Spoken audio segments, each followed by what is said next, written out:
Whoa, buddy. Put that thing back in its holster. We haven't gone anywhere. I don't understand. Check out the MichaelDukesShow.com for information on how to get access to the podcast. Welcome to the party, pal.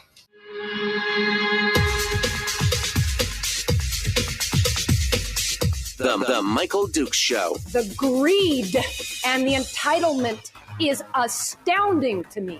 What more could you want from a low-budget radio program? This is a dumpster fire. That was just BS. It is time to get a new perspective.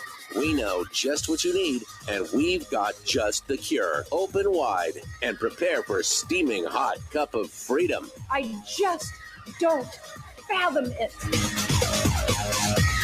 The Michael Dukes Show, streaming live across the world. Yeah, baby, live around the world on the internet at MichaelDukesShow.com and across the state of Alaska on this, your favorite radio station and or FM translator.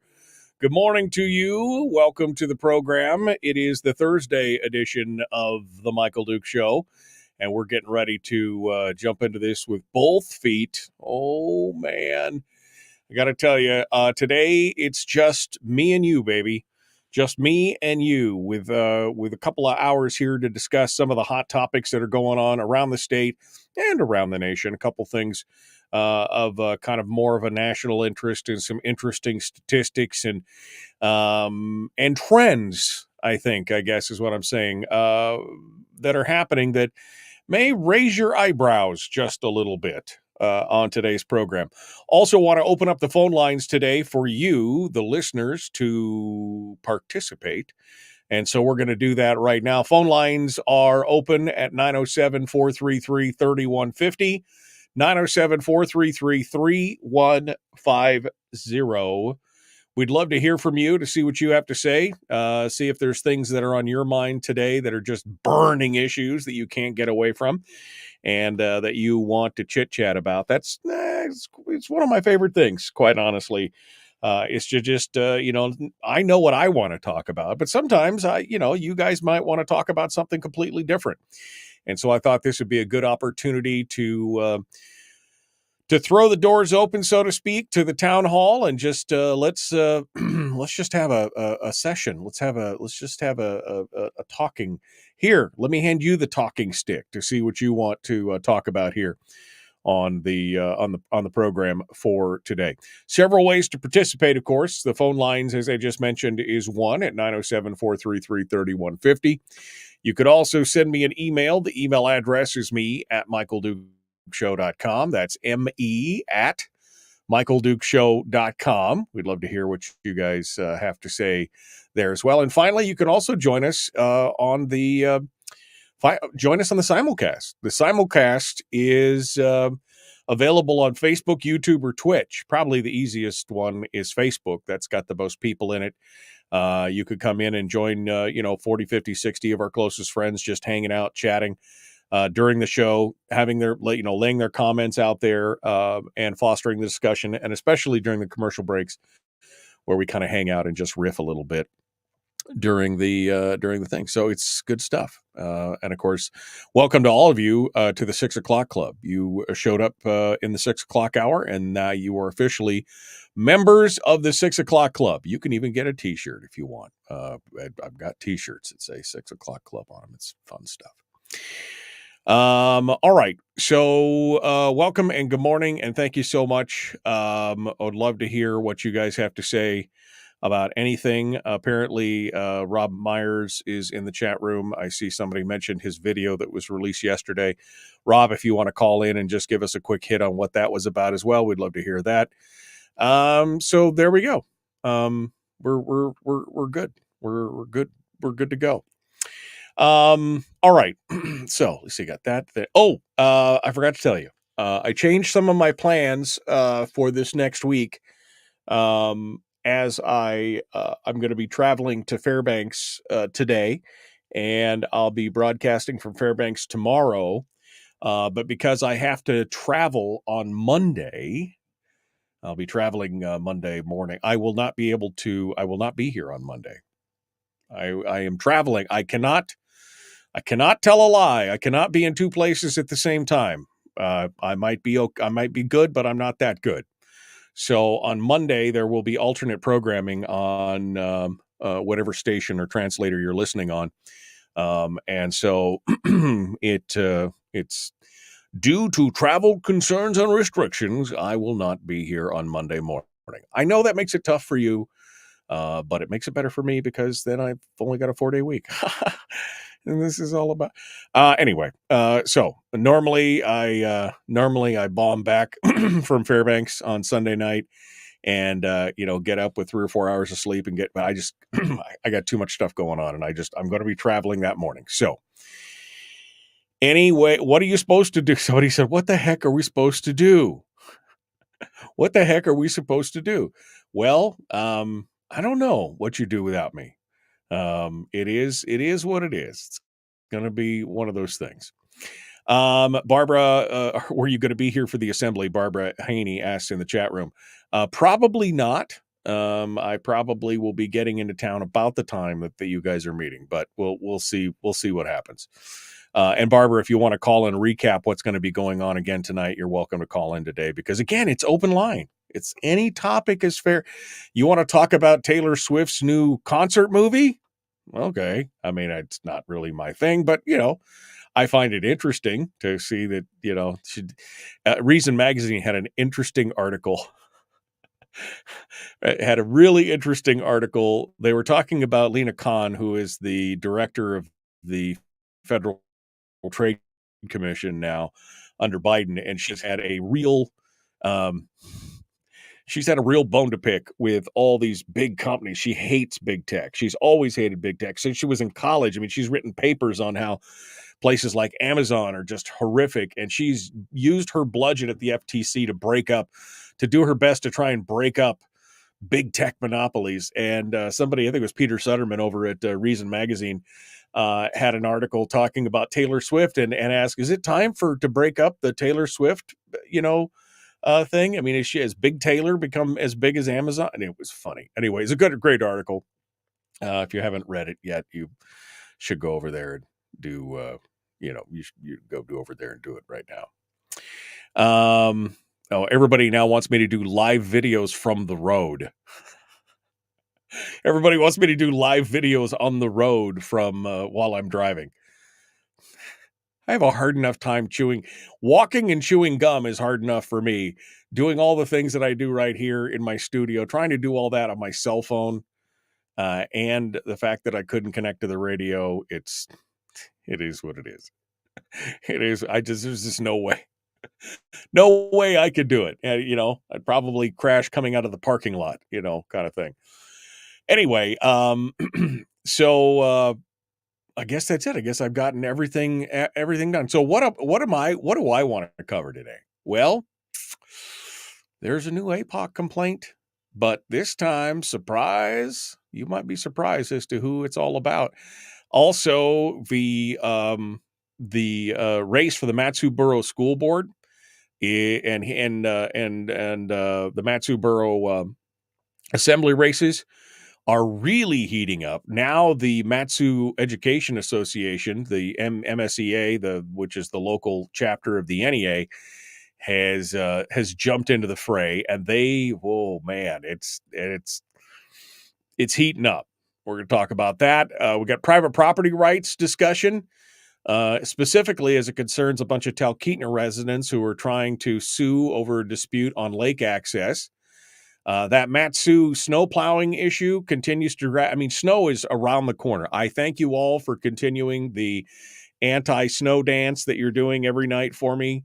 Again, my goal here is to see that we get almost all the way to Halloween without any sticking snow in the South Central area. I'm doing that dance every night. It's kind of weird, but I do it.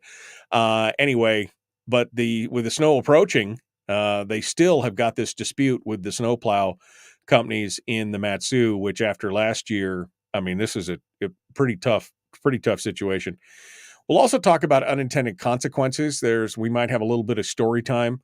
There's a great article by Peter Sutterman in Reason talking about the law of unintended consequences, and what it really means when people are trying to crack down on one thing, but instead give a rise to a whole nother set of problems that they never, ever considered. So we'll talk about that. And then some new stuff, including a brand new poll, which just came out and was released yesterday. And this is a poll from the University of Virginia Center for Politics. And it has some surprisingly disturbing stuff in it as to how Americans are feeling. I mean, we're obviously more polarized and divided than ever before, and this just kind of lays all that out. It's a little troubling. So we'll talk about that as well. Oh, and maybe some what if stuff, because even the Wall Street Journal is starting to acknowledge that people are, with everything that's happening, people are starting to get a little more conscious, not conscience, but cautious. I don't know. They're aware of it. Conscious. So anyway, that's what it is. Snowing in Fairbanks this morning, Rob tells me. Oof. Well, you got to expect it. It's winter. What would be happening? That's going on. All right. Conscientious? It's conscience. No, conscious. I'm conscious of it. I'm aware of it. Conscious. Now they're correcting I didn't even know what word I was using. What are you going to do? What are you going to do? Oh, I also have a good piece of news too. I got a fun story. It's a fun, happy story that leaves happy birds and happy trees. It's a Bob Ross story. It's the happy birds and happy trees. I mean, it's not about Bob Ross, but it's that kind of, you know what I mean? It was that feeling of, oh, it's the happy little trees, the happy little, oh, just paint it right there. Oh, it'll be fine. It'll be good. Anyway, we're gonna continue with that. All right. So before I'm gonna take the break. I was gonna try and start a story, but there's really not enough time for me to gather up a head of steam. And as you can tell today, I'm still learning how to talk. Phone number to call if you want to participate this morning, 433-3150. 907-433-3150. Feel free to call us in, and we'll talk about anything you want to talk about. Wood ticks, lunatics, politics, whatever it is. All right, we're going to continue. Back with more. The Michael Duke Show. Common sense, liberty-based, free-thinking radio. We'll return right after this.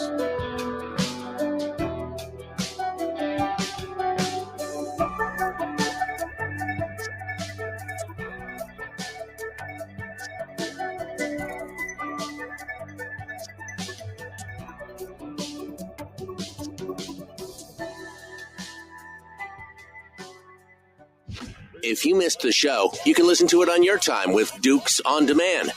Oh, and it's free. Like America used to be. Streaming live every weekday morning on Facebook Live and MichaelDukesShow.com. Okay. I know you guys don't want to miss a day. You want me to bring my phone and do all that kind of stuff, but have I seen the Pierre Poilievre video, which is Canada's conservative? I watched that yesterday, and I laughed so hard. He had that reporter absolutely twisted in knots. It was just and he was just so nonchalantly eating his apple while he's answering questions from this guy. I think Donna posted the link up in the chat room. Yeah, there she posted it up there, Donna Ardwin. So look for that Twitter link over at X or Twitter or whatever. Go over there and take a look at it. It is just, it's just such a beautiful thing to watch, man. It is such a beautiful thing to watch. So we'll see what happens, but it would be a cool thing.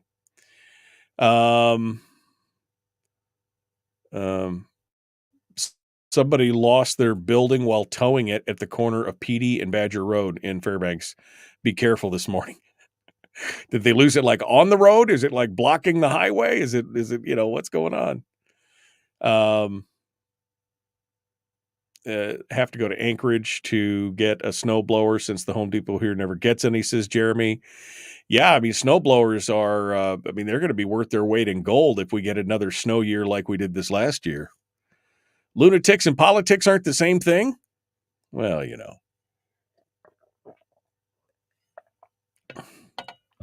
Not conscientious. I was looking for conscious. It was raising the consciousness of people. And they didn't get a conscience. They got conscious.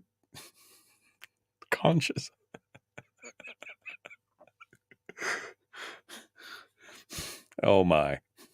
Oh my. All right.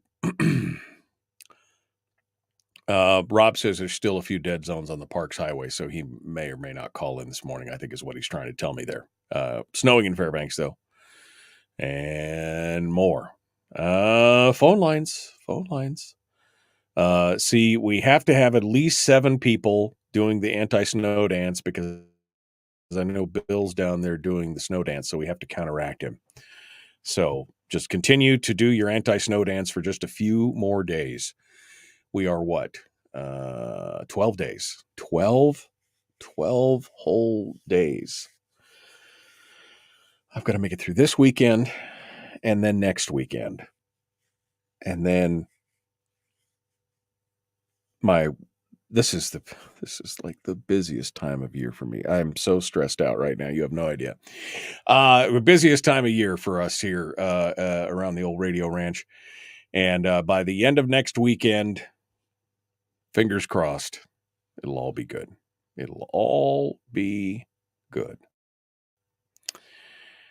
Okay. Anything else I didn't see here? Have a great long weekend, Michael. I mean, I guess you're traveling and everything else. I mean, it's still, I guess it's better than a day of work, but it'll be good. Everybody, though, wants me to do the live videos on the road.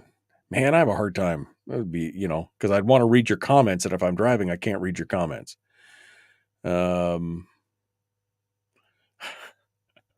I ask people to call in and talk about whatever they want to talk about, Brian's like, my mind is completely blank. Nary a thought. Enlighten me.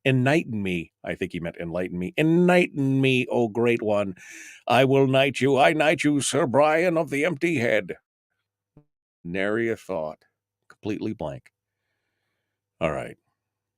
So that's all good. Do you live on a road? Yes, I do. Okay.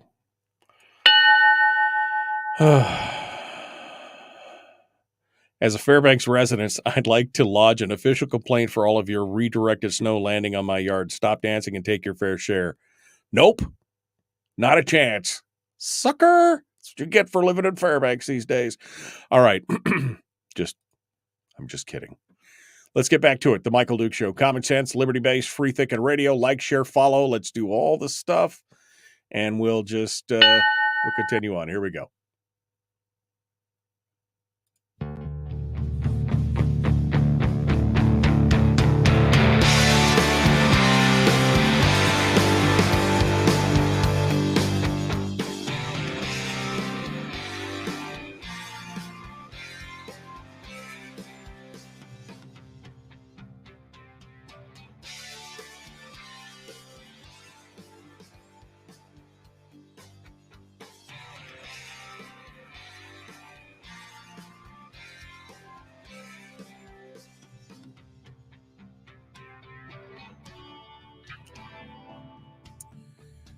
Okay. Well, welcome back here to the Big Radio broadcast. Anthony, who's at Fairbanks, is logic and complained about me continuing to ask everybody to do the anti-snow dance. He's like, hey, all your redirected snow is coming here. Stop your dance and take your fair share. Never going to take my fair share of the snow. I discovered as I get older that I just kind of like that stuff less and less. I mean, it's here, I'll deal with it, but I'd rather not. I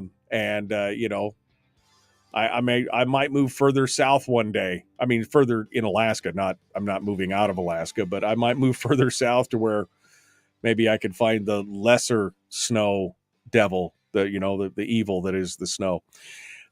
Anyway, we are continuing ahead here this morning. Again, open line, open forum. Any topic is fair game.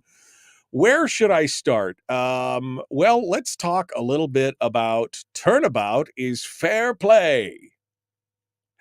I love this so much. I love this so much. It is a story out of the Alaska Watchman. Now, there's two parts to this story. First of all is the story itself. Secondly, it's the news coverage of this story. We'll talk about that on the second half of this, but let's just talk about the news story.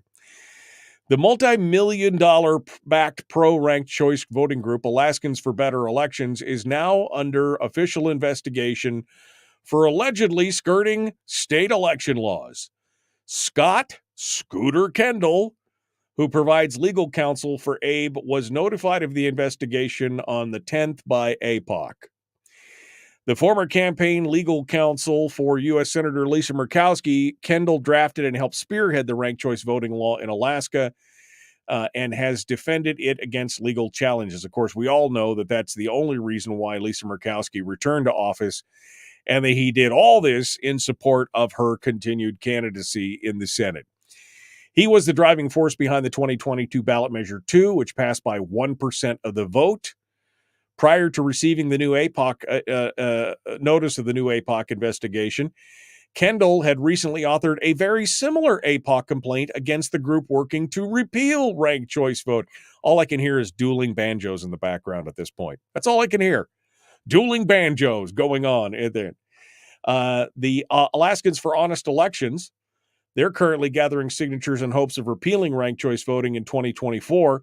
Following an investigation into Kendall's allegations that the AHE, the Alaskans for Honest Elections, ran afoul of election rules, APOC staffers suggested the APOC Commission issue fines of roughly $50,000 for the individuals and the major groups associated with AHE. Now, Kendall and his allies face similar accusations. The APOC letter, specifically addressed to Kendall, stated that Abe is accused of violating campaign disclosure laws. Following an investigation, Abe could face civil penalties if the evidence supports the violation, the letters explains. Philip Izon, who serves as the director for Alaskans for Honest Elections, submitted the complaints against Abe to APOC, stating that the ranked choice voting advocates have broken many of the same rules that they accused the repeal side of violating. Oh, turnabouts. That's a two-edged side. Here, hold this knife for me, will you? Izon states, while leveling complaints with APOC against the people in the groups who are pursuing the initiative to repeal the flawed ranked choice voting and open primary election system, respondents have violated many of the same Alaska campaign state finance laws that they tout in their own complaints. Izon alleges that Abe and its affiliated groups have been funneling money from unidentified donors to Abe, while they cavalierly flout the very campaign finance laws that they have wielded as swords against those supporting efforts to repeal ranked choice voting. In particular, Izon alleges that Abe failed to register as a political opposition group to the effort to repeal ranked choice voting, and that Abe's affiliate groups, Alaskans for Better Elections, Inc., and Alaskans for Better Elections Foundation, failed to register with APOC as either groups or entities, but they were both formed as nonprofit organizations and granted tax-free status by the IRS. Izon's complaint accuses Abe and associated groups of issuing press releases, releasing television ads, accepting millions of dollars in tax-exempt donations to fight the repeal effort, all while failing to file reports as ballot opposition groups. The complaint also accuses the Alaskans for Better Election Foundation of the giving in the name of another prohibition by receiving funds donated by others and then repurposing those funds in a donation to ABE in the name of ABEF, thus giving its donors' funds to Abe in the name of another, namely its own. This is just so juicy. So juicy. This is the You know, if it's good for the goose, it's good for the gander. This is just an astonishing thing to see, and I love it. Because I guess despise is too strong a word. I dislike the actions that Scooter Kendall has been taking over the last 5-6 years in this state. I just really dislike the manipulation of the voting public, the manipulation of selling people one thing when it was totally something else. I mean, and I'm talking specifically about the ballot measure number 2 voting thing, where they basically ran 90% of their commercials were all about dark money and how it was going to remove dark money from politics. And of course it did. And in fact, many of those same dark money things are the same things right now that Scott Kendall and ABE are being accused of. Especially this whole giving in the name of another, where they basically bundle all these funds from outside groups and outside special interests into the foundation. And then the foundation makes a donation to the main Alaskans for Better Elections organizations in the foundation's own name, bundling. And basically, it's like laundering money, essentially. That's essentially what they're doing here at this point. And I just find it just so dislikable, so despicable. I don't despise Kendall as a human being, I guess. I do dislike his actions. I've never met the man, but, you could judge someone basically on their actions. And at this point, I think I dislike him a lot. But this is just so the turnabout on this is just so sweet, because again, hitting him with exactly the same types of accusations that he's lobbing over against Phil Izon and Art Mathias and those people over there at Alaskans for Honest Elections, I think is just it's poetic at this point. Now, let me break it down into the second half of what I'm a little agitated about. I had to find this story on the Alaska Watchman. Now, let me just say this. Alaska Watchman's a great publication. Don't get me wrong. But I guarantee you it is not the go-to publication for many Alaskans, right? For very conservative, Christian conservatives in the state, probably many of them read the Watchman every day and do everything else like that. But, to the mainstream masses, many of them have probably never heard of the Alaskan Watchman.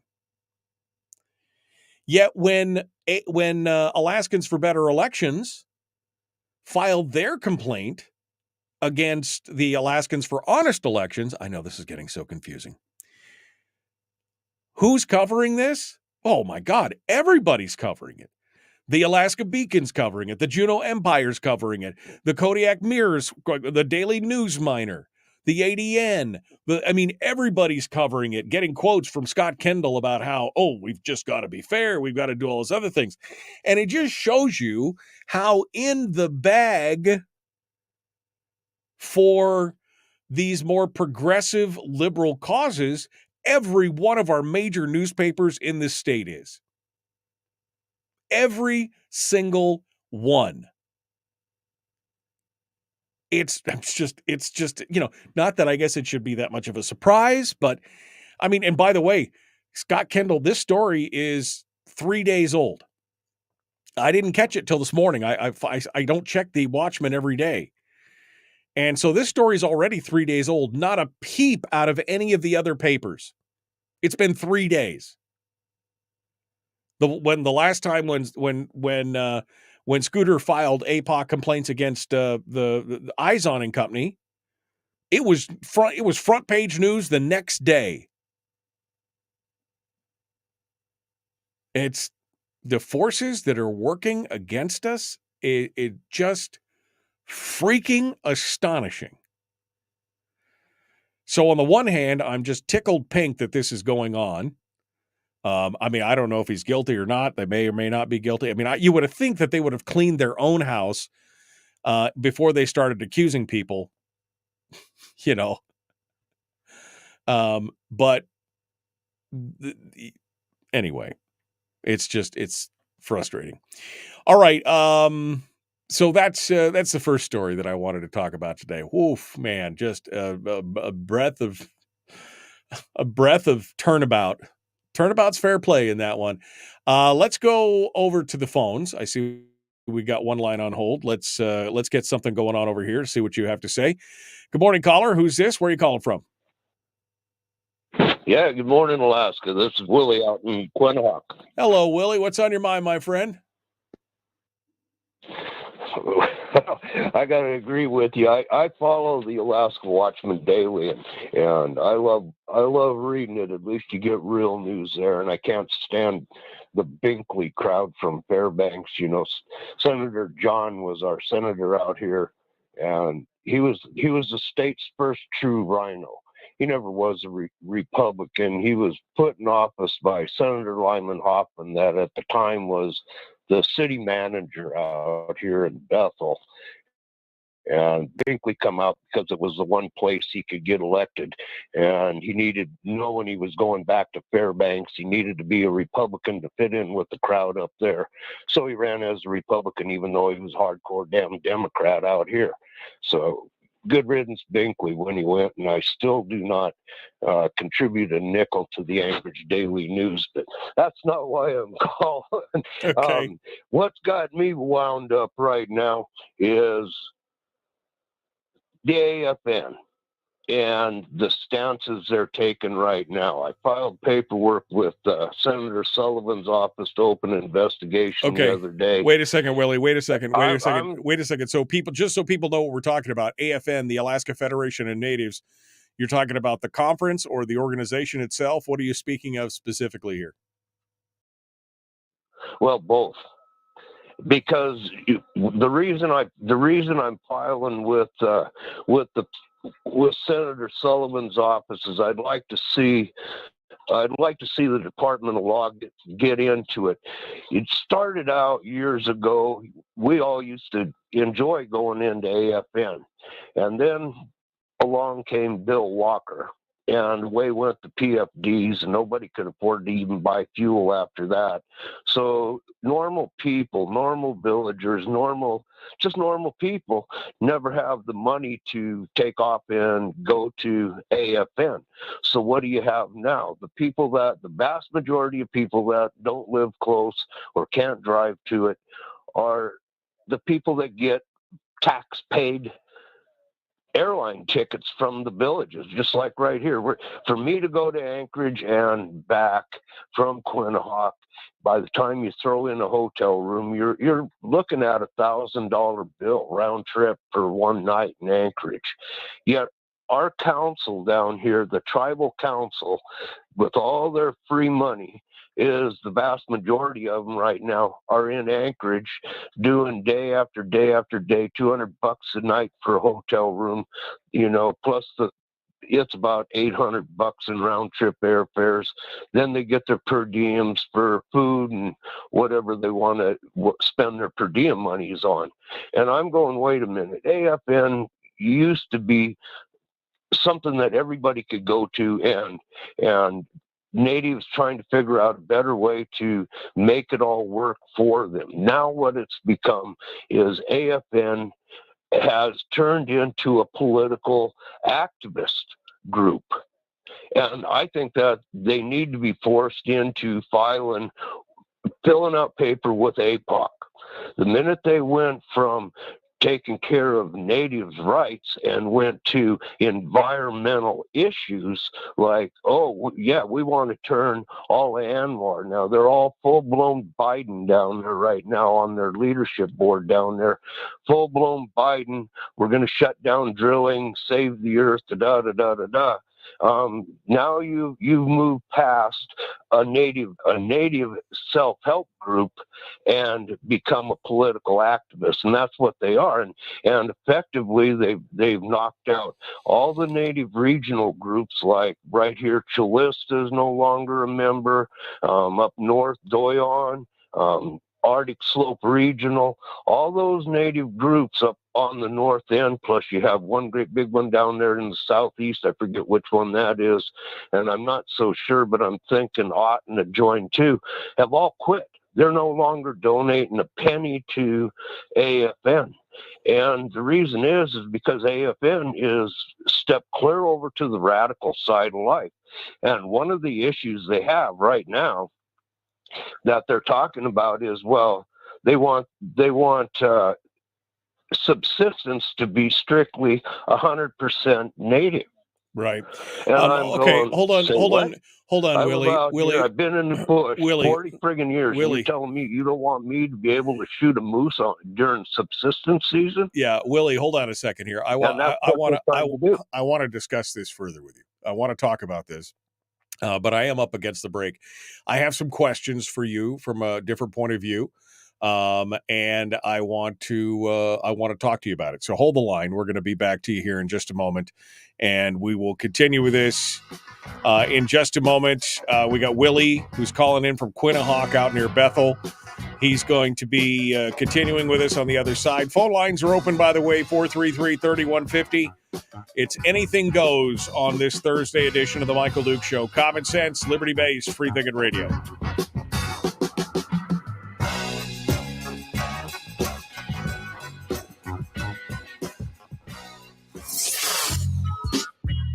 What is that? Common sense. Regularly heard on American radio. Michael Duke Show. Radio. Okay, I was trying to head Willie off there. He's getting a full head of steam before he started going even further. We were coming up on the break. So, Willie, I'm going to be back to you here in just a second. Just hang out for a second. Just take a deep breath, relax. We're going to talk about that. Let me go back over to the let me go back over here to the comments section to see anything else that's going on. Bill's like, I'll cover this chat room in snow. He's like just good morning. Greg said, good luck with that. I think to my comment about moving further south, even Homer gets snow. Yeah, but baby, it's nothing like what you get up north, and it's lesser than what I get right here. I mean, moving south was one of the best things I ever did for my mental health kind of thing. In Fairbanks, it wasn't even the snow so much as it was the 45, 50, 60 below just, and I know the ironic thing is ever since I left Fairbanks, they haven't had really hard winters. The year I left, that winter before I left, it was like 57 below or colder into the minus 60s for like 3 weeks solid at my house. It was just freaking brutal, man. It was just bone chilling, painful, worrying. And now ever since then, it hasn't hardly gotten 30 below there, one time. Or whatever. But the thing is down here, I think the coldest I've ever seen it down here is like 18 below. And that was a cold 18, 20 below. That was a cold. Now it's a little different because it's wetter down here. There's more moisture, so you could feel a little. But generally speaking, it's 0 to 20 degrees here in the Anchorage area, in the Matsu, where I live. I live out over on a bluff overlooking the Arm, so that kind of heat sinks everything. I don't get some of the cold that they get up in the Fish Hook or down in Palmer. But 0, 20 degrees, maybe 5 below if it's hovering around there. But overall, not a big deal. Not a big deal.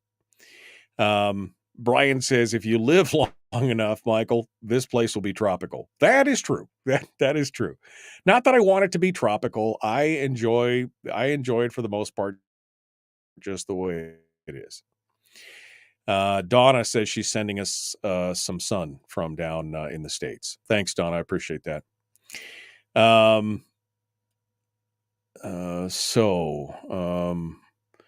we back to the CD Hotel again? Brian agreed that it's money laundering. Cyrus says, as is normal, this debacle will drag on forever and nothing will come of it besides a few snippets on page 3 of the local news rag. This fact is tied to our feckless politicians who all actually perpetuate this type of condition. Until the voting public demands and then installs accountability on such matters, we will continue to have a violation of election law that are just astounding in magnitude and impact our ability to have free and honest elections. Well said, Cyrus. Well said. Absolutely. Terry says The Watchmen and Must Read are the go-to for her. And I look at Must Read every day. I look at The Watchmen every 2 or 3 days because they're not as prolific in writing, so they don't always have new stories. But yeah, I mean, you got to read it from all, and I read the ADN, and I try and read I can't read the Fairbanks Daily Newsminer because I refuse to give them money, and they don't let you read a single article without being a subscriber. So what are you going to do? What are you going to do? Well, one thing's for sure, says Bill. Willie isn't drinking Folgers this morning. He's wound up. Rob says, so you're saying it's your fault, all the cold weather? Because when I left, the cold weather left there. Maybe, Rob. I don't know. I just know that ever since I left, you guys haven't had any severely cold weather. That's just, I guess it was good for you and good for me at the same time. You should, in fact, it's not my fault. I'm your savior. I'm your snow savior. I'm your cold weather savior. Oh, Brian said back when I was a kid, it was minus 30 for weeks on end here in the Hook, he said, back when he was a kid. Well, good. I'm glad global warming has kicked in. That's all I can say. Jeannie says, back to Scott Kendall for a second. More bar complaints need to be filed. Yeah. Dave is watching on YouTube from Northeast Iowa. He says, going out to mow my lawn today. I should probably mow my lawn one last time. I mean, it's not really growing, but, maybe. Okay. We're coming up to it. Willie is in the wings. I'm going to ask him some questions and then let him go again because he's wound up this morning. There's no doubt about it. So we'll get some information from him, and I'm going to throw something out there and just see what he has to say about it, and then we'll let him have his say. But the phone lines are also open, 907-433-3150. If you want to call in, we could do that as well. All right, here we go. Common sense, liberty-based, free-thinking radio. Like, share, follow, do all the stuff. Let's do it.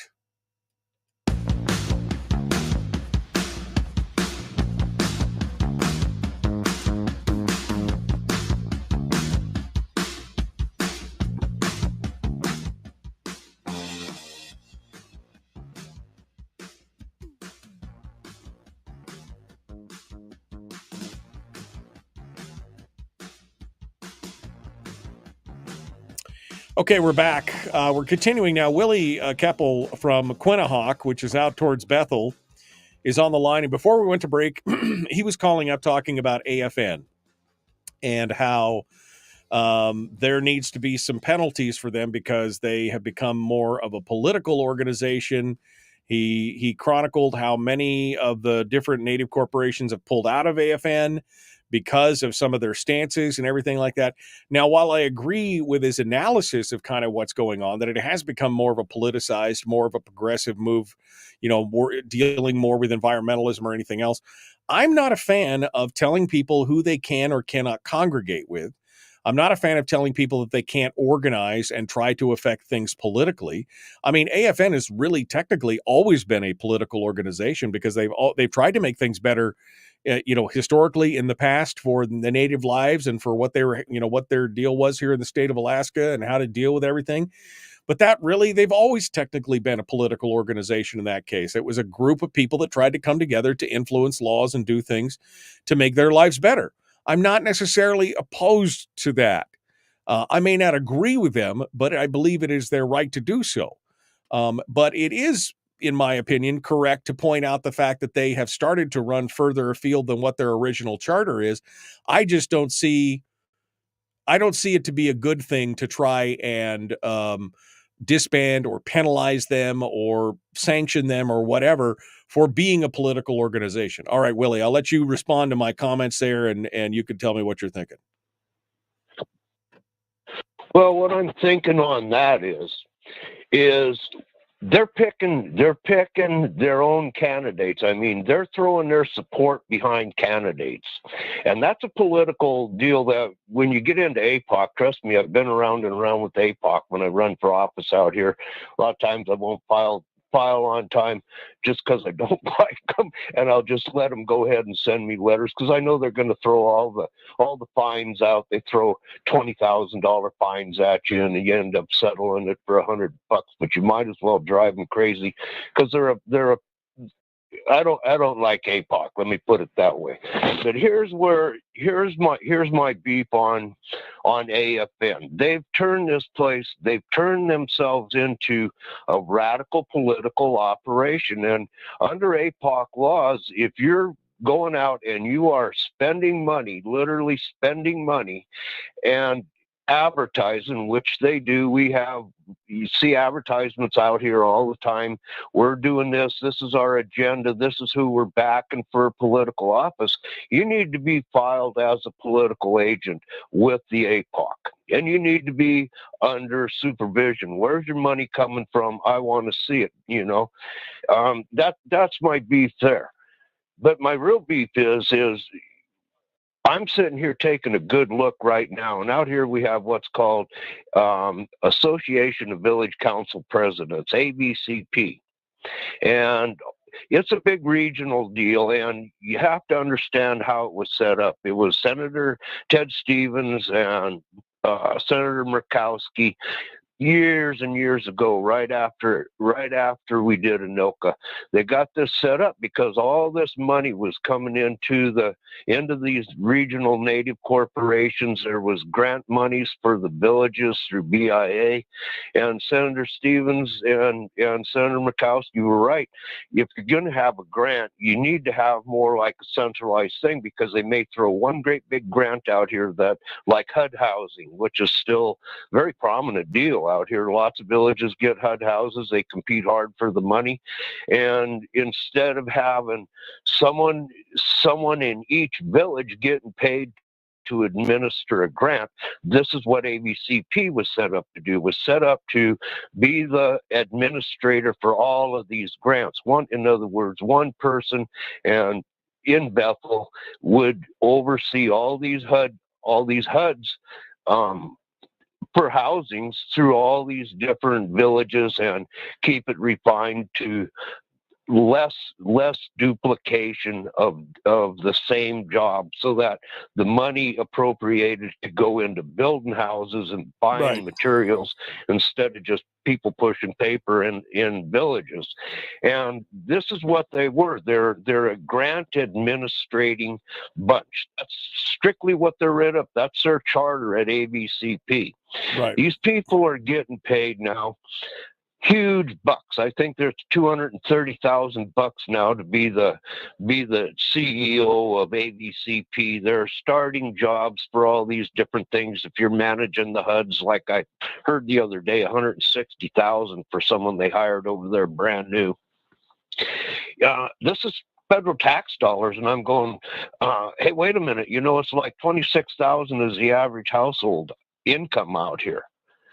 And you're supposedly working for the people. You want to cut back on wasted money and get something done. Why are the wages that high? Right. But now what they've come up with through their annual convention, which, by the way, they don't elect delegates from each of these 57 villages. Nope. The tribal council, 7 people, pick who they're going to have be their voter for them. Every village gets one vote, right, at these conventions. So the tribal council is actually who picks it. And if you understand politics in the village, you understand that whatever family's in control at the time, that's who's on the council. That's what runs everything. So you really don't have a balance of anything going as your representative. The people never have a say. You don't know what they're putting up. And one of the things they come up with that AVCP and AFN right now are pushing is they want all federal lands, all subsistence in rural areas to be strictly native only. Yeah. No people, no white guys, no black guys, no other color variation of brown guy's only native, you know? And I'm sitting here going, hey, wait a minute. How does this even work? And ABCP lives in Bethel, which is about 6,500 people, approximately. I don't know if anybody really knows, but it's a pretty healthy sized community. And what people don't realize is Bethel is by far a minority of natives living in Bethel even. Right. And so what they're trying to say is if you live in Bethel, you're not brown, you're not hunting. You live in a village like Quinhagak, and your kids are half native like mine and belong to the corporation. Yet my son can go hunt, but I can't go hunt with him. I can't go fill my freezer. Right. And this is a dividing.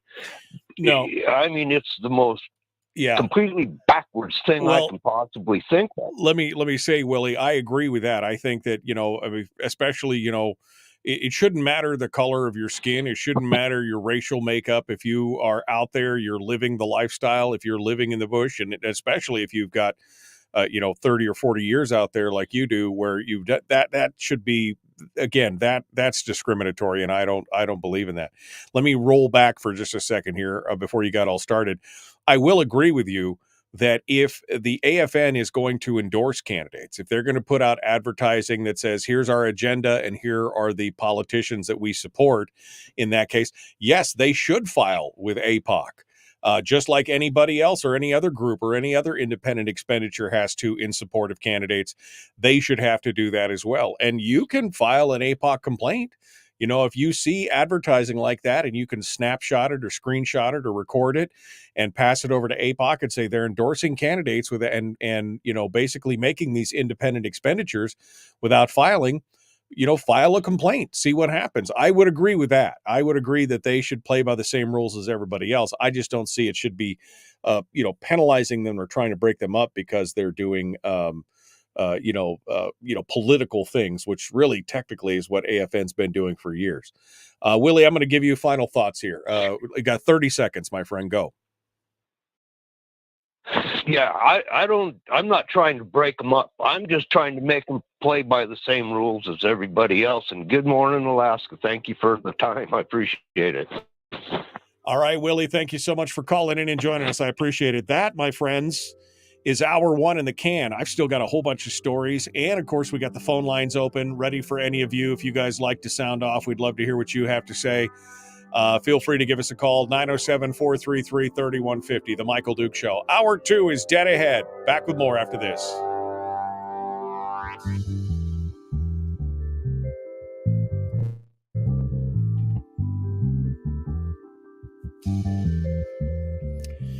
Oof, talking to Willie, man, it's like trying to take a sip from a fire hose. You blow your lips right off. Ow, ooh, ah. Man, lots of good information there. Lots of good stuff. Great stuff. All right. You guys got real quiet there. All of a sudden, Rick says, thanks, Willie. Good job. So thanks, Willie. Good job. What else you guys want to talk about this morning? Here's the stories that I got left. So we did the APOC one. That one's all done. Political influence. We could talk about the Mat-Su school board and borough elections and the interference that's about to drop from the Mat-Su Education Association. See, we could talk about the property rights dispute in Talkeetna and why I think this is, again, this is going to be one of my hot takes. It's probably going to be unpopular with some people. The snow plowing dispute in the Mat-Su, talk about that. Unintended consequences, bad laws, how can it can have unintended consequences that they never intended, in some cases in good ways, in some cases in bad ways. This is a story. This is going to be like a story time thing. This is a great article from Peter Sutterman over at Reason Magazine. And then I've got this new poll out from the University of Virginia Center for Politics. And I will just say it is it's kind of spooky. it's kind of spooky what is being discovered in some of these polls, how Americans, I mean, we've seen recently, we talked about the number of Americans who are of the younger generation, I believe 20 to 26 or something years old, who believe that it's okay, that like 20 something % of them said they would be okay with government putting cameras in everybody's houses, ostensibly to prevent violence in the home. But they'd be okay with Big Brother watching your every move. If that doesn't just, what? And then there was another new poll that said 31% of Trump supporters and 24% of Biden supporters say democracy, or the constitutional republic, I guess we live under now, is no longer viable and an alternative system should be tried. What? 31% of Trump supporters and 24% of Biden supporters. Democracy is no longer viable and an alternative system should be tried. So what should we talk about? What should we talk about? I think, I want to know what's going on. I just want to know what's going on.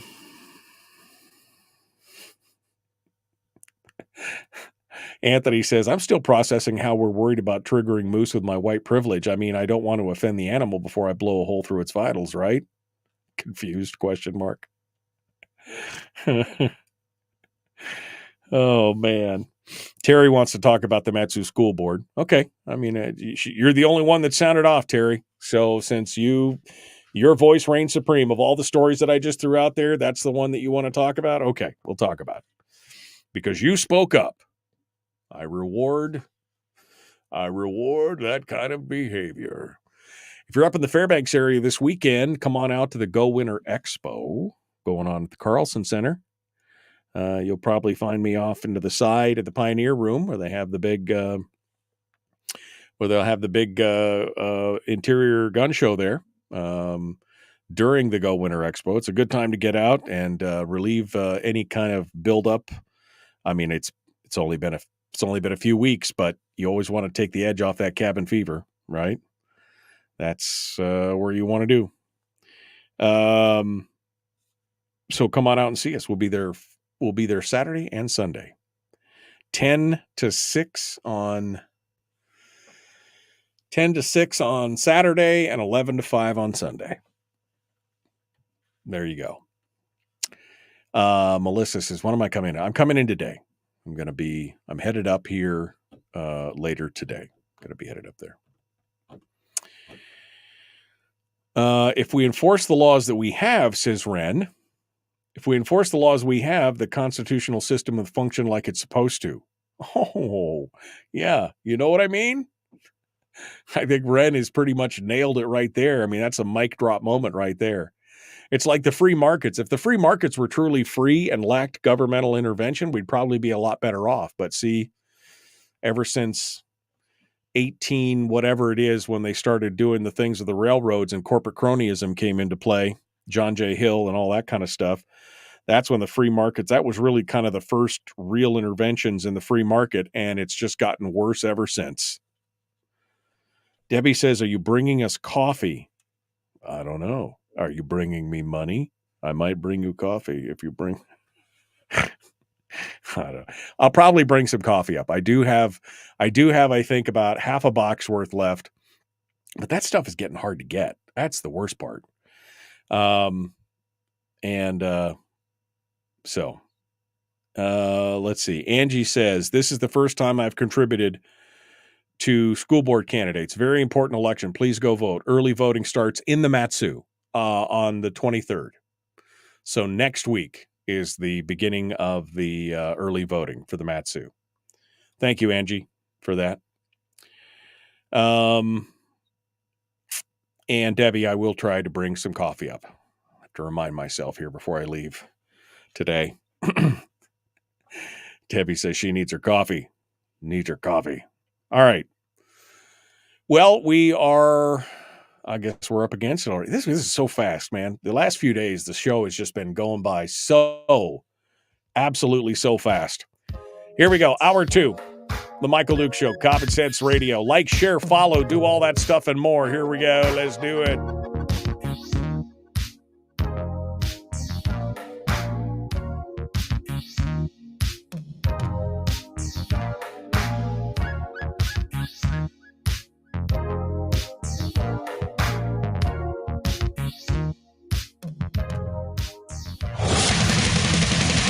Whoa, buddy. Put that thing back in its holster. We haven't gone anywhere. I don't understand. Check out the MichaelDukesShow.com for information on how to get access to the podcast. Welcome to the party, pal.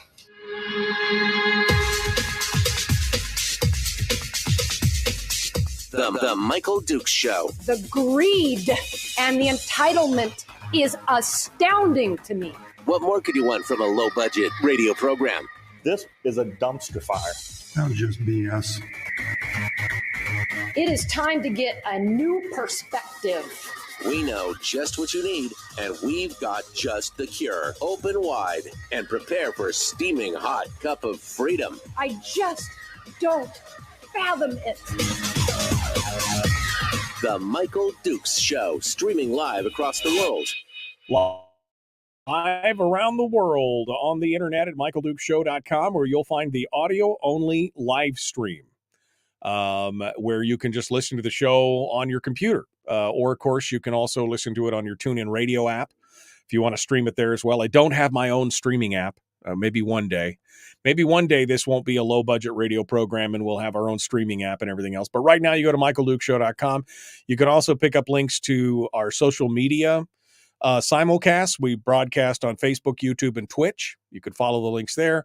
You can get the podcast for later listening on Castbox, Stitcher, iTunes, Spotify. That's my favorite, Spotify. I do all my podcasting through Spotify these days. And of course, broadcasting live across the rest of the state of Alaska on plain old regular terrestrial radio. My favorite, still free. Terrestrial radio, still free. So anyway, you can go check that out and get it done. Hour 2 of the big show today. It is open line, open forum. Any topic is fair game. I've got the phone lines open right now at 907-433-3150. And I got some things to talk about. If you guys want to talk, I got some things to talk about here that we could discuss. And I took a little bit of a poll in the chat room, and it's funny. We got like 50, 60 people in the chat room, and I said, okay, what do you guys want to talk about? And I listed the whole thing, and then only one person responded. So I think they're there really more for themselves. You know, I think they just want to, oh man. Anyway, so what are we going to talk about? Let me hit the first story for this hour. And again, feel free to call and interrupt and talk about other things if you'd like. I'd love to hear what you have to say. But here's the first story of this hour that I think is very important. Again, this one coming out of the Alaska Watchman, and talking about the Mat-Su School Board elections. With just a few days before early voting begins, which it begins on the 23rd, which is Monday. The Mat-Su Education Association, which is the local chapter of the NEA here in the Mat-Su, is interjecting itself into the mix by urging union members to publicly chastise sitting school board members and Superintendent Randy Tranny with a vote of no confidence. There's a union ballot that has been circulating this week, and the ballot reads, "We, the educators of the Mat-Su Borough, in order to promote the assured and continuing growth of a program for better education in the district, dedicate ourselves to work for the welfare of school children, the advancement of education, and the improvement of instructional opportunities for all." Then they go on to say, based on overwhelming feedback from members over the past few months, the MSEA Executive Board has authorized this vote of no confidence in the MSBSD School Board and Superintendent Randy Tranny. from limiting the role of the student advisory board representative, changes to curricula, changes to the library policy, limiting the ability of school counselors to support students, lack of transparency, and many, many more examples. The school board and the superintendent have pursued an agenda that is antithetical to supporting students. These actions have left stakeholders feeling disrespected, demeaned, and distrustful. We ask you to consider these statements through the lens of what's best for students and cast your vote with that in mind. Okay. Then the two ballot questions. This is the loaded part. This is just great. Do you currently have confidence that the MSBSD school board's decisions and direction are driven by the best needs and interests of all students? Yes or no? Do you currently have confidence that Superintendent Randy Tranny's decisions and directions are driven by the needs and best interests of all, capital ALL, all students? So this is the ballot that they're sending out. They set them up, they knock them down. This is the whole thing. The timing of the no confidence vote could sway how union members vote in two key school board contests, where you've got these leftist union-favored candidates, Diane Scheib and Sidney Zoyus, who are attempting to oust the two conservative incumbents, Ole Larson and Kathy McCullum.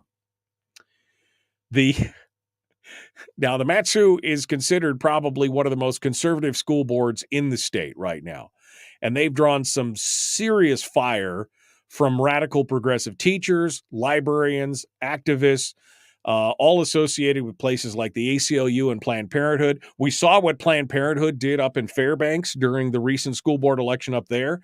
They had, and I'd be interested to see what their, I should go to APOC and see what their expenditure is, because they went out and they put door hangers up across the borough advocating for a specific candidate in the school systems.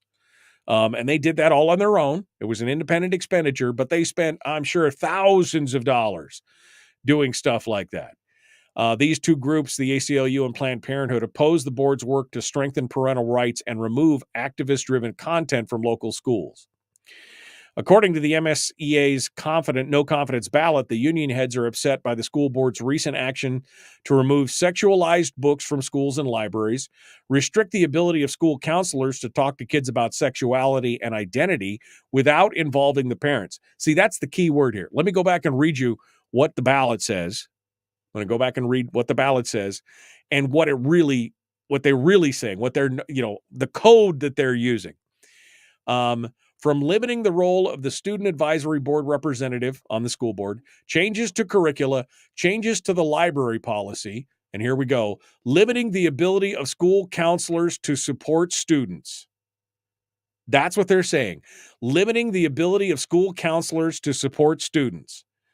What the limit of that is that they cannot talk to their students about sexuality and identity without informing the parents, without involving them.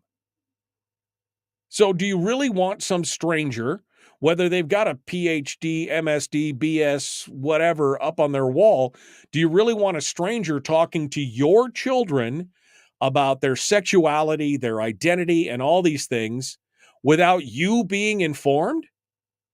That's what they're grassed about. That is what they are so upset about. How dare you tell us how to take care of your children? How dare you? How dare you? Oh, baby. Oh, baby. That's exactly what they're talking about. The MSEA bosses are also displeased by the board's decision to limit the role of the board's student advisory representative and claims that the board has displayed a lack of transparency. The latest allegations happens to be the number one campaign talking points for both Scheib and Zoyus, both of whom refuse to answer questions about where they stand on parental rights, sexualized library books, and transgendered sport controversies. They won't say what they're going to, but they demand transparency from everyone else. Oh, by the way, Scheib has been going around telling people that she's a conservative, apparently, in her door knocking and going around the communities. This is a former president of the MSEA. This is a former president of the teachers union, with Margot Bellamy as a contributor and Pat Chesbrough as her treasurer. She's a conservative. Don't worry. Trust me, I'm a conservative. That's what's going on. In authorizing the no confidence vote, the executive board of the union asserts that the conservative school board and the superintendent have pursued an agenda that is antithetical to supporting students.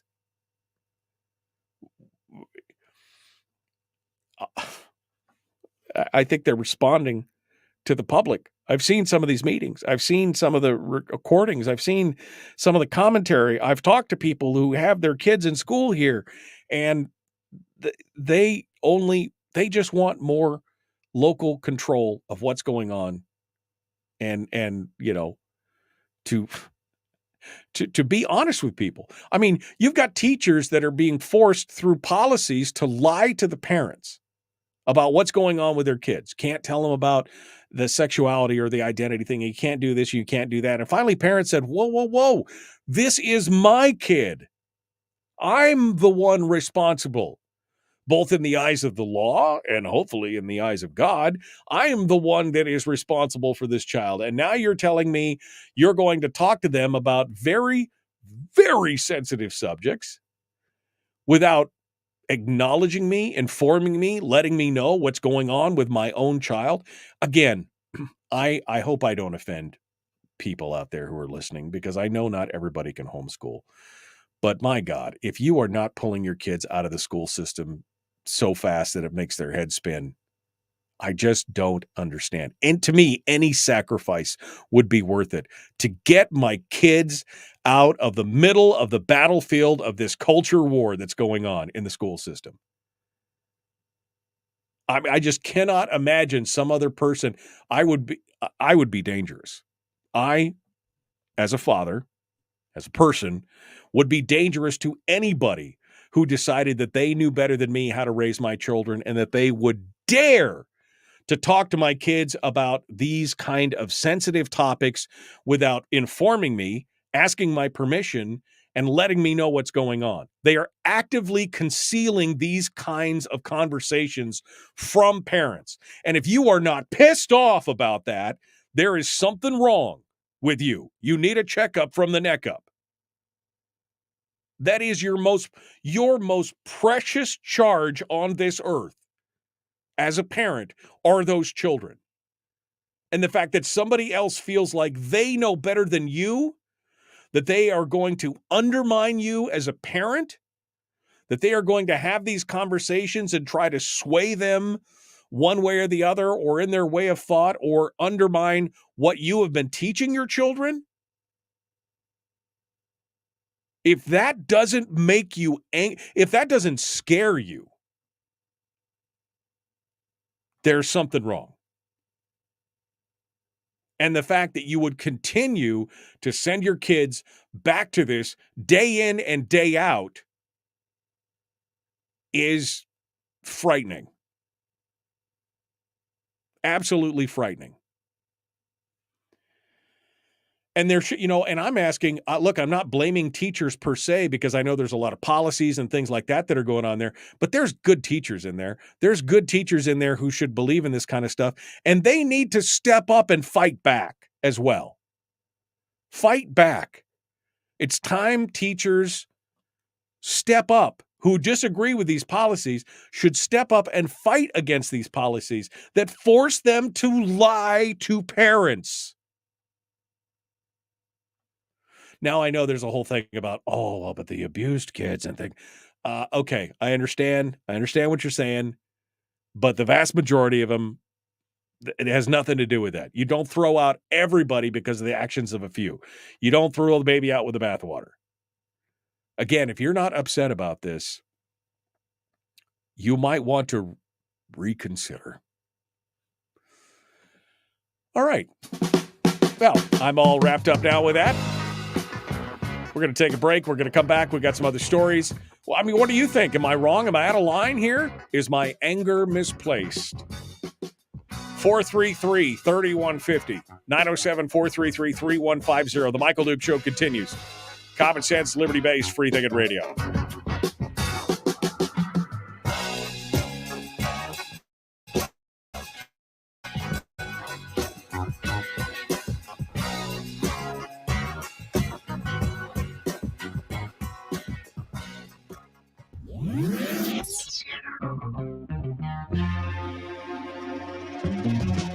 Running on 100% pure beard power. Oh, also some coffee. We dip our beard in coffee. Ha, nice beard. The Michael Duke Show.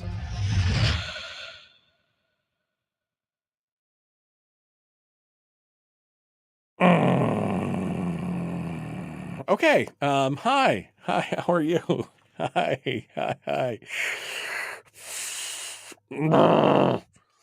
All right.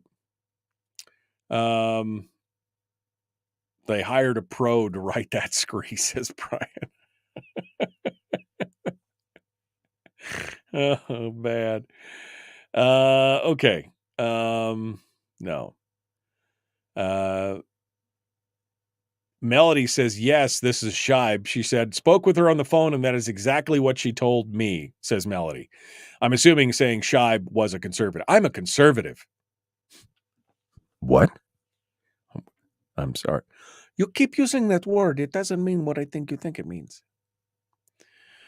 What are we going to do, says Cole. We have to work, and they know it. There's no time to get into these fights. Damn it. Homeschool your kids and shut them down. No more BS. Exactly.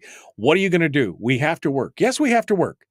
But there are ways, my friend, if you care enough about it, there are ways to do it. Yes, even for single parents. It's been done. I've had these conversations with the contact teachers over at IDEA specifically, and it can be done.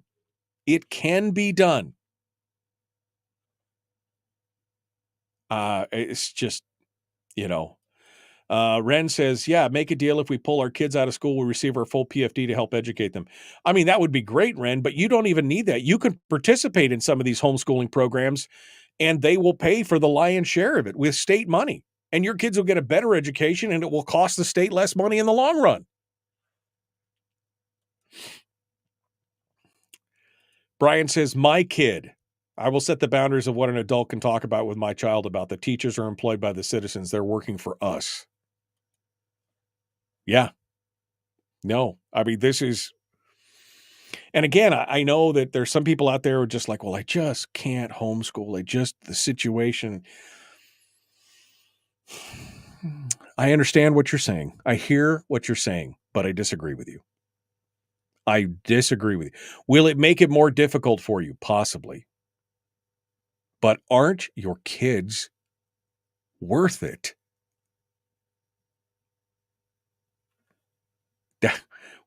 Aren't your kids worth it? Aren't your kids worth the struggle? Maybe you have to take a pay cut. Maybe one of you has to stay home more, can only work part-time. Maybe it's going to cost you some extra because your kids have got special needs or things like that. Yes, I understand that. But in the end, is it worth it? They're your children. To me, that's everything. Everything. John says, new Duke's t-shirt. You need a checkup from the neck up. With a side of cast iron bacon. Yeah, that's the thing. I mean, if you keep sending your kids into this is a war for the hearts and minds of children, folks. This is a culture war. This is a war for the hearts and minds of children. And you may want to fight that battle. But you don't want to fight that battle with your kids standing out in the middle of the battlefield. You want them on the sidelines. You want them behind you. Don't fight this battle while your kids are right out there in the middle of the battlefield. We pulled my kids out of Matsu school, says LD, and homeschooled for a reason. Best thing we ever did. My daughter took constitutional law classes her senior year. It was great. The options we had compared to public schools, now works in the medical field, and my son graduated a year earlier and is now working as a welder. Congratulations, my friend. That's what I'm talking about. There's so many benefits, not just the control of what your kids are learning and what's going on, but so many benefits, including not having to work at the speed of the slowest student, giving your kids extra special help if they need it, if they are the slower student, but giving them the ability to work at their pace and get done whenever they want. It's just amazing.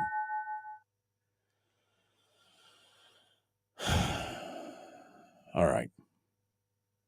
Oof, man. I sometimes I avoid talking about this subject because I get so agitated and so passionate about it, and I don't necessarily want to turn people off, but I mean, Jesus, people, wake up. These are your children. You get one shot at this. Don't F it up. Here we go.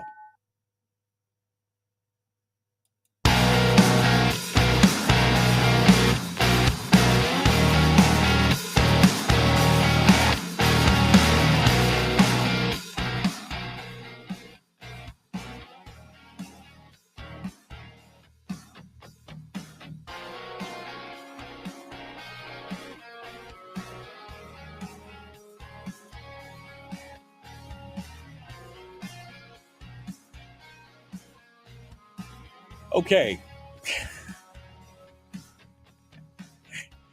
I was like, I should probably apologize for my previous rant, but I don't really feel like it. I feel like it's still the truth.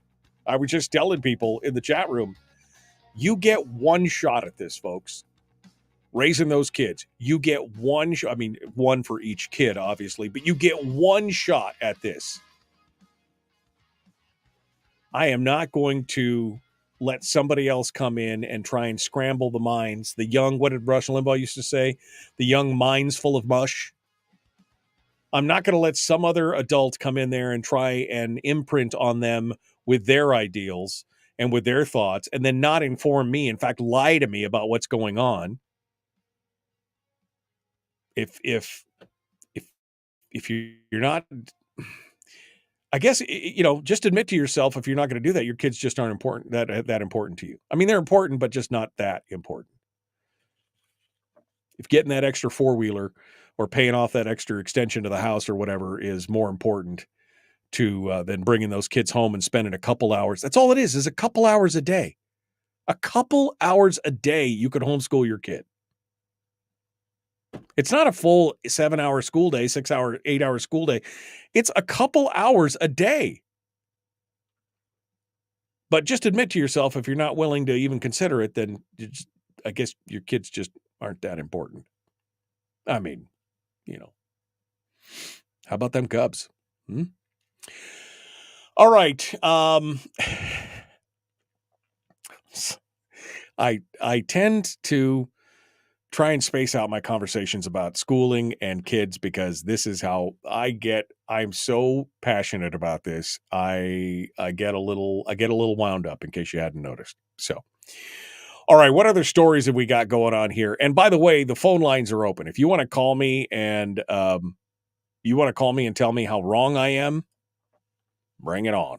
You want to tell me how right I am? Bring it on. Whatever. 907-433-3150. I mean, how important do you think that these school board races are right now in the state? I mean, we just saw what happened in Fairbanks. Little old Fairbanks, the largest small city, the furthest most north large small city in the country. We saw how much money got poured in to that race. And now, of course, we're facing the same kind of stuff in the Matsu. How important do you think those races are? They obviously think they're pretty important. They being the people on the more woke, progressive, agenda-driven, DSI, CTR, or CRT. I mean, all those. They obviously think it's very important. What do you think? I got this unintended consequences story, which I may or may not get to because it's going to take a full segment to do.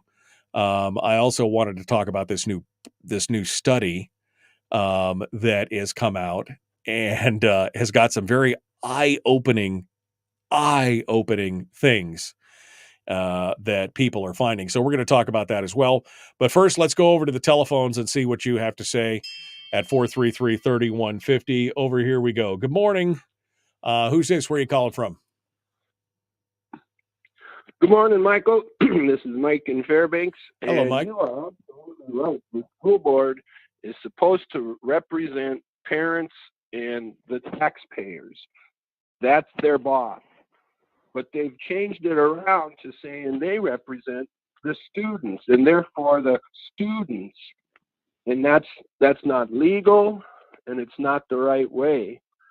And it's just amazing how these teacher unions have totally turned against parents.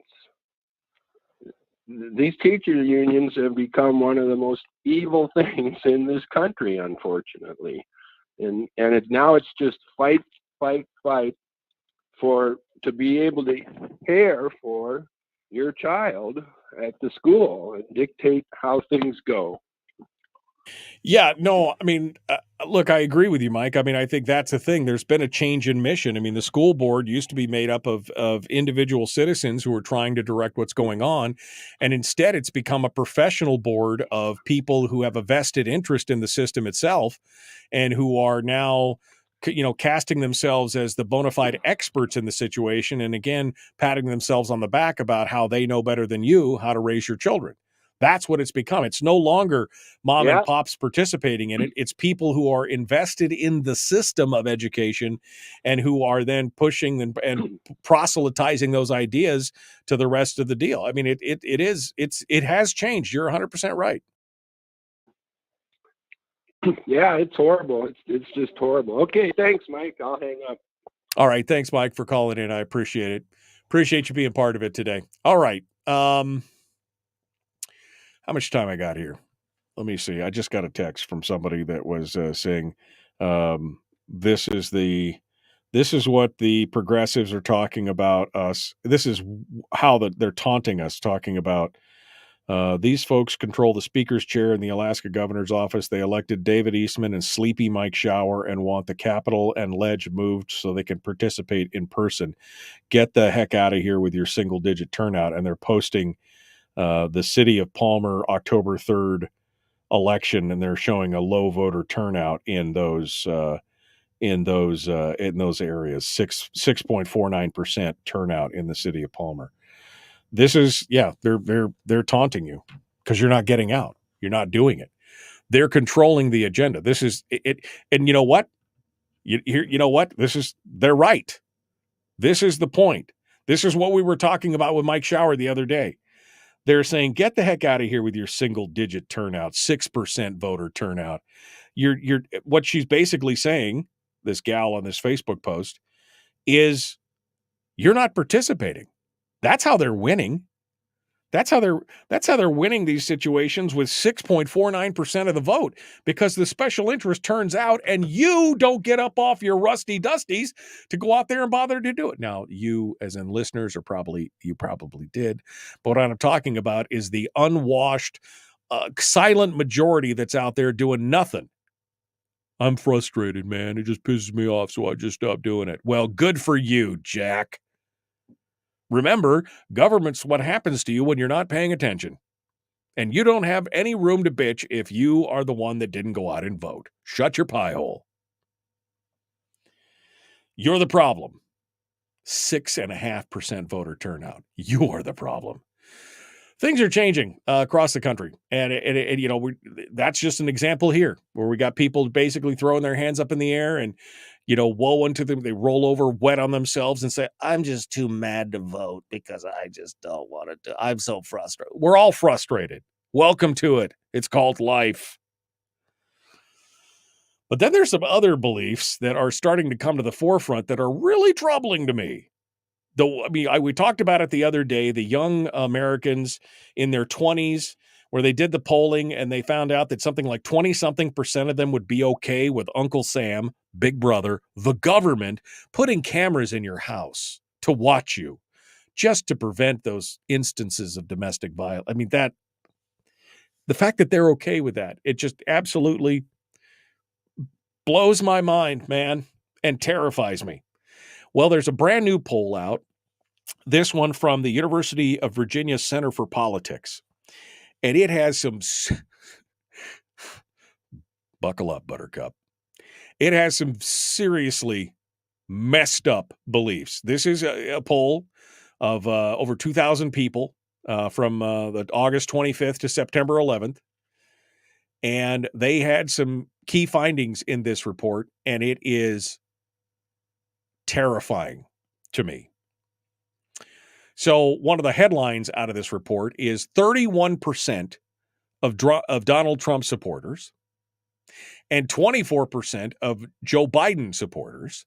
So, big chunks of both of these support groups both said that democracy, our constitutional republic it's the constitutional, they're referring to it as democracy. I'm trying to not dumb this down here.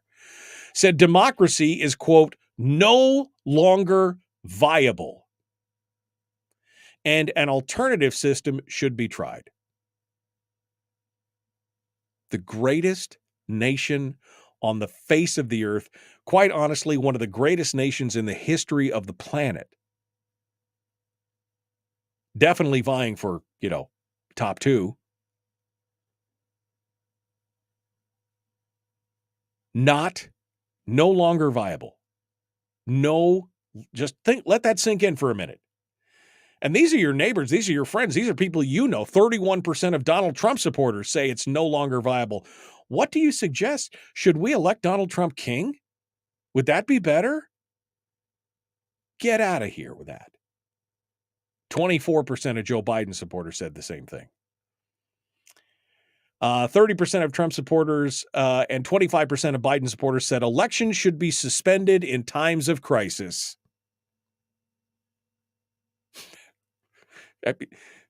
Can you feel the pucker? Can you feel it puckering up? 41% of Trump supporters and 30% of Biden supporters said they favor either conservative or liberal states seceding from the union. I think that might be an inevitability eventually. If we continue to tear at each other and we continue to be this divided, that might be an eventuality. I mean, it just might happen, organically. I don't know. Nearly half of Biden supporters, 47%, and 35% of Trump supporters said the government should restrict the expressions of views, quote, considered discriminatory or offensive. 47% and 35%, Biden-Trump. They should restrict free speech that they considered discriminatory and the thing is who is the they? Who's the they? Is it you, the individual? Is it the government? Who's deciding what's discriminatory or offensive? Nearly half of Joe Biden's supporters think that anything that's considered offensive should be restricted by the government. And how are they going to do that? With guns. They will show up at your house and arrest you for speech that is offensive. 35% of Trump voters said the same thing. Well, wouldn't they just arrest Trump at that point? He says stuff that's offensive all the time. But here is the most disturbing find in this whole thing. When asked whether it is acceptable to employ violence to stop political opponents from attaining their goals, 41% of Biden supporters and 38% of Trump supporters said yes. When asked whether it is acceptable to employ violence to stop political opponents from attaining their goals, 41% Biden, 38% Trump supporters said yes.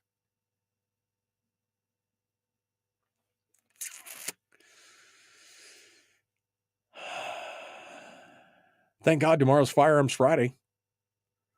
Now you understand why people should probably be going forth armed. Because when you've got almost half, over a third and almost half of supporters of both presidential candidates saying that violence is acceptable, not in defense, not in retaliation, not in anything else, just to stop political opponents from attaining their goal,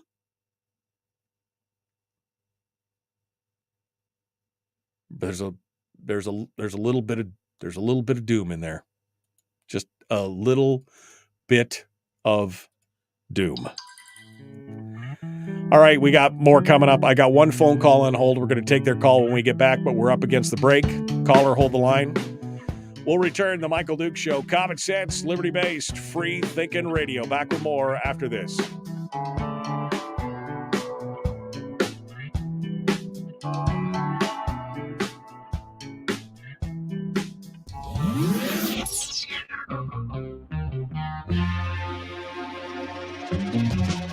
Running on 100% pure beard power. Oh, also some coffee.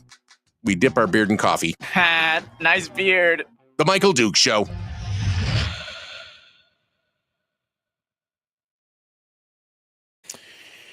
Okay, let's get the caller's name, where they're calling from, and we'll start from there. Good morning, caller. Who's this? Where are you calling from? Charles in Fairbanks, the election shouldn't be certified without a majority turnout. Okay. Was that the only thing you had to say, Charles? I got a bunch more, but I just want to spend 1 minute. Okay. Well, you hold the line then. Hold the line. We're in the break. So when you come back, you can have your say. Let me go back up here to see what you guys are saying. LD said he did it in 3 hours a day with his son. His son graduated early. He did it in 3 hours a day. Do the unintended Brian wants me to do that. I'm not sure I'll have enough time. I will post the story. Let me just post this story. Excuse me while I post this story. I'll post the story here. This is from Peter Sutterman, the most recent edition of Reason Magazine. This is the unintended consequences story, Brian. If I get enough time, I'll do it, but I'm not sure that it's there. Anyway, I'm posting it up in the chat room right now. The school district administration and the Mat-Su are just as much to blame. Pit of vipers. School districts need to be cleaned out from top down, says Terry.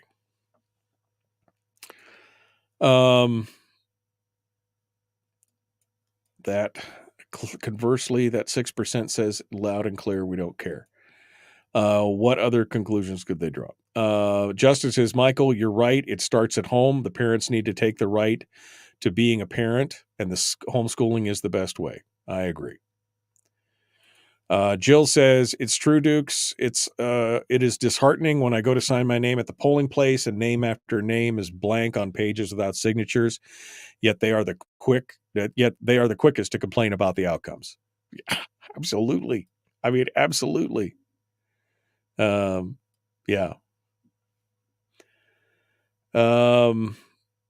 Polls are not a true barometers. Poll takers are all faking it. It's flat BS. I don't think it's scientific in many ways, Jeannie, but I think it is a barometer of kind of what's going on. Right? I mean, because you've seen exit polling be completely wrong. People lie to pollsters. I mean, there's all kinds of things going on, but it is a barometer kind of what's happening out there. And that is tough.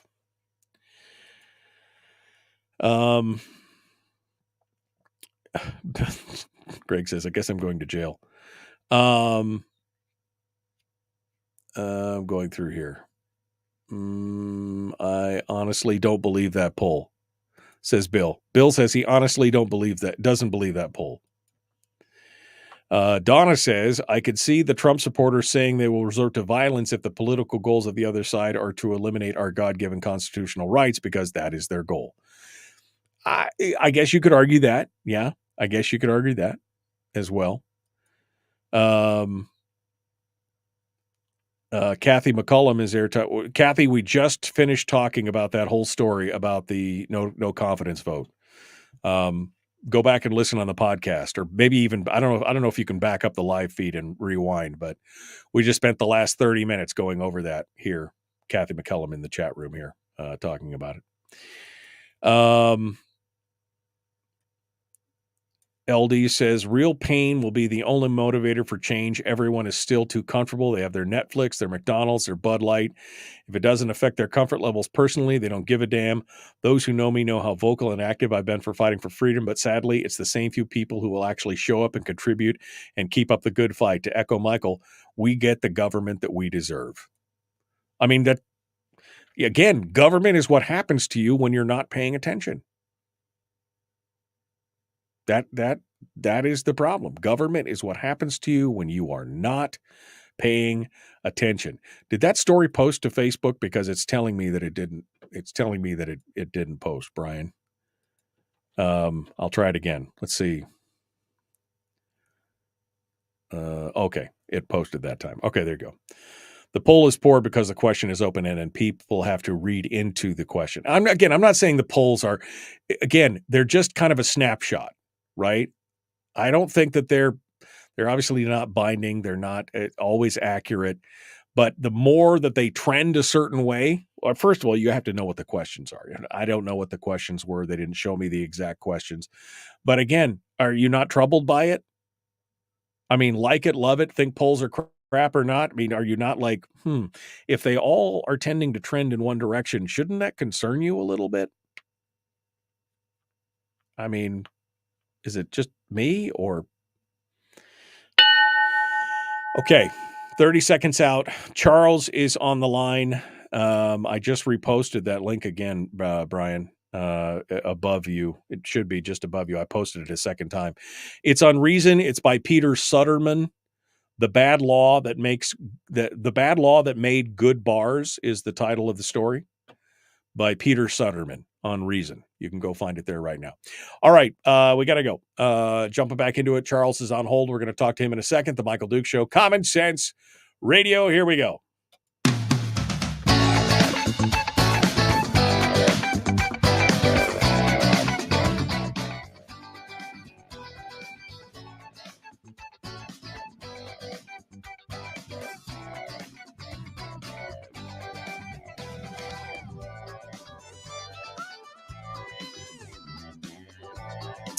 Okay. Well, that was the fastest 2 hours in radio, wasn't it? Down to one final segment for today. And I got one line on hold. Charles is up in Fairbanks, and his comment includes the fact that we shouldn't be certifying elections without a majority of people voting. Interesting thought. Charles, give us your full take on what you're thinking here. What do you mean? Well, some candidates are required to have 50% of the vote to get elected, or they have to redo the election or whatever. Why can't we apply that principle to turnout and simply saying if there's not 50% or more, democracy is supposed to be majority rule. If the majority don't turn out to vote, the election should not be certified. And you should have the election again and again and again until you get a majority turnout in order to certify it correctly. That's a peaceful comment that I have. It's an interesting thought. I mean, what do you think? Well, I mean, I'm just thinking that, more people, I think what it shows is when the things are so, either people are apathetic, they don't care, they're frustrated, they don't want anything to do with it because of the divisiveness of politics or whatever. I don't know if having election after election after election would force anybody to do anything. I don't know as that would cause people to jump out there. It sure get people mad about it. Well, it sure get people mad enough to have to keep voting and voting and voting to maybe they figure out some way to actually have a majority rule. As required. Yeah, maybe. Maybe you're right, Charles. Maybe that would do something. It would be amazing if they kept doing it until they got 50% of the vote, and then the majority of voters said none of the above. They're just so mad about the whole thing that they say none of the above. But I guess at least then we'd know at that point. All right, Charles. Well, I appreciate your thoughts on this. Thanks for calling in. Peace. I'm for peace. All right. Thank you so much for calling in. I think we're all for peace, man. I don't think anybody wants. That's what was my whole point on this last segment, was that this poll showing that people were, okay with violence to prevent their political opponents from attaining their goals. Now, Donna did make a valid point. on that. She said, I could see Trump supporters saying that they will resort to violence if the political goals of the other side are to eliminate our God-given constitutional rights, because that is their goal. But I don't think that it was articulated quite in that way. But again, as a libertarian, I live by this axiom of don't hurt people and don't take their stuff. That violence is only acceptable when violence has been perpetrated against you. So it's just one of those things. And when you see that, I mean, I'm prepared for violence if the need calls for it, but I am not an advocate of it in that regard.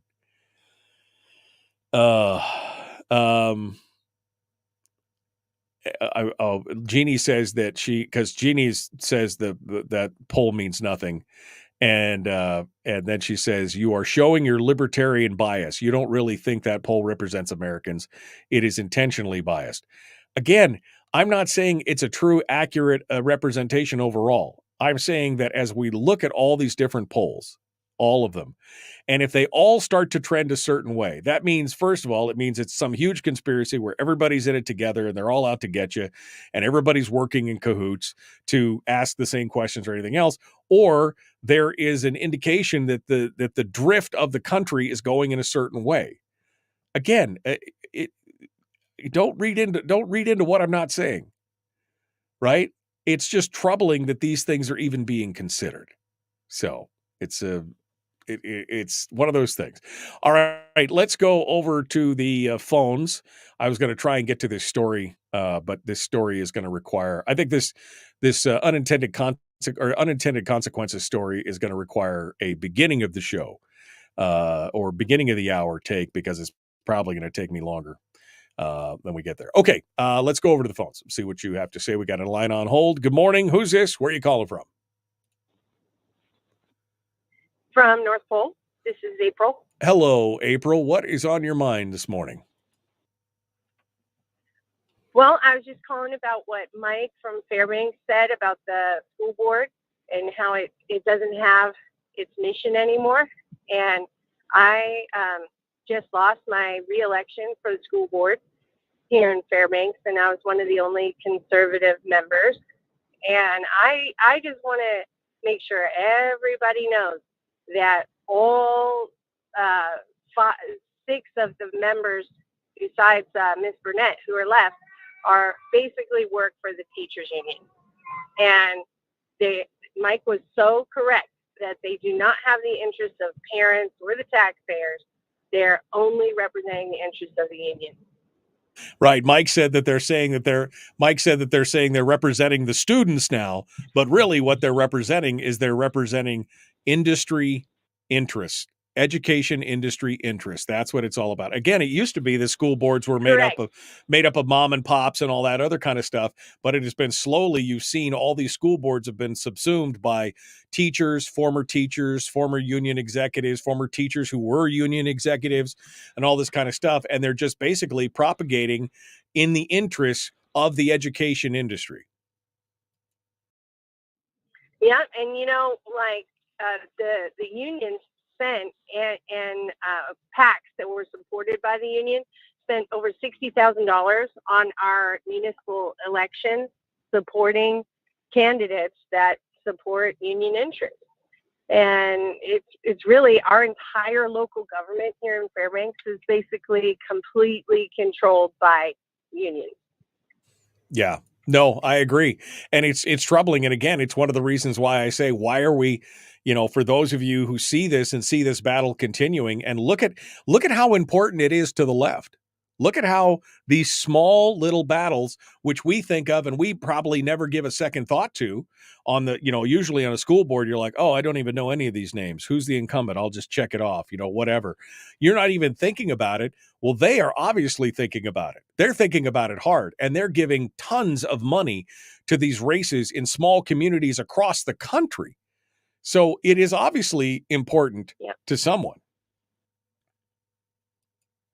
Yep. And, when you said that they say that they represent the students, that's just language that they use to mask their agenda. They constantly talk about students, but while I was on the school board, I constantly tried to turn the language to student outcome focused governance. Like, how can we focus on the student outcome, which is the reason that we're there, to educate students? What is their outcome going to be? Make sure that they're academically achieving. But instead of that, they change it to SEL. How do the students feel? That seems to be all they care about, the students. They don't care about their academic achievement. They're only focused on their social emotional issues. And then they are focused on being an employment organization. How can we better employ our employees instead of how can we educate our students and create academic achievement? How can we get more employees? How can we put more people on the payroll? And let's talk about the kids' feelings. First of all, they're kids. Their feelings are all over the place. I mean, there's just they're growing, they're learning, they're figuring things out. They have, their emotions and how they feel has nothing to do with the overall learning things. It can help for sure, but it should not be the focus. And you're right. This is how they've captured us, inch by inch, minute by minute, which again is why I've advocated that most people should just pull their kids out of school at this point, because it's a mess. And this is a battle you don't want your kids in the middle of while you're fighting this battle. No. And, I learned to look at the agenda of the school board and just ask myself, how much of this is student focused? How much of our agenda, the work we're supposed to be doing, is student focused? And I had my last school board meeting this Tuesday, just 2 days ago, and I sat and went through every word of our agenda, and it was about less than 1% was really student focused. Yeah. Even when they spoke on and on about the Alaska Reads Act, it was really about how the teachers are going to implement it, how the employees are going to be contacting parents. And the Alaska Reads Act is student focused, but it's so much of our agenda. We had 3 resolutions. It wasn't, and none of them were about students. They all just spoke about adults. Everything that the school board does is about adults anymore. Yeah, and that's a shame because, again, the whole point of school boards to begin with was to allow local parents to have local control over what their schools were teaching, and they've slowly been edged out by Big Ed, by the education industrial complex. That's who's running the show these days in school districts across the country. 100% true, Michael. I spent 3 years trying to implement change. I'm a hard worker, and all they did was boot me out of there because they don't want the kind of change that we want. Yeah, no, they don't want to hear about your ideas. They've already got it all figured out. Don't worry, April. Well, I appreciate your hard work and your effort, and I'm sure many parents there in Fairbanks do. It'd have been nicer if they'd gotten out and supported you, but maybe we'll see. Maybe the pendulum will swing back in the future. We'll have to watch it. Again, in the meanwhile, I think we should just pull our kids out and let them fight amongst themselves at that point. Let them fight over the scraps. Thank you, April, for your phone call. I appreciate it. Thanks for your service out there on the school board. All right, folks, we are out of time for today. Tomorrow is another one. We'll be broadcasting live from Fairbanks tomorrow for Firearms Friday.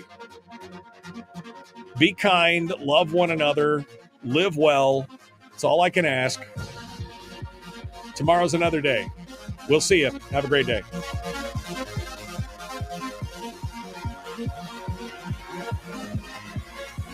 Goodbye. Okay, my friends. Well, dang, it's a fast show. Fast show. Jill says, retired now after 25 years involved in school administration of K through 8. And watching how the public school system has succumbed to the teachers union, to be honest, I highly recommend homeschooling now, says Jill. Like I said, if you are not considering that, you may need to reconsider some other things. That's, pull those kids in. Don't let them become casualties in this culture war for schools. If you want to keep fighting it, but pull your kids out while you're fighting it so they don't succumb to friendly fire, so to speak. All right, friends, I will see you tomorrow. Have a great day.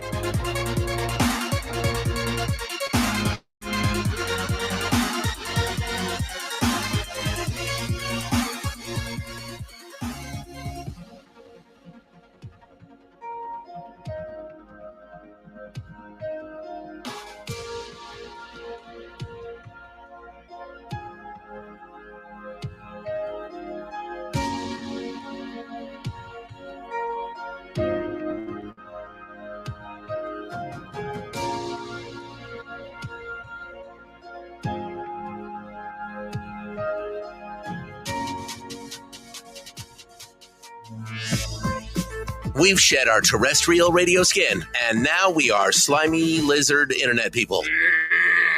It's the Michael Duke Show.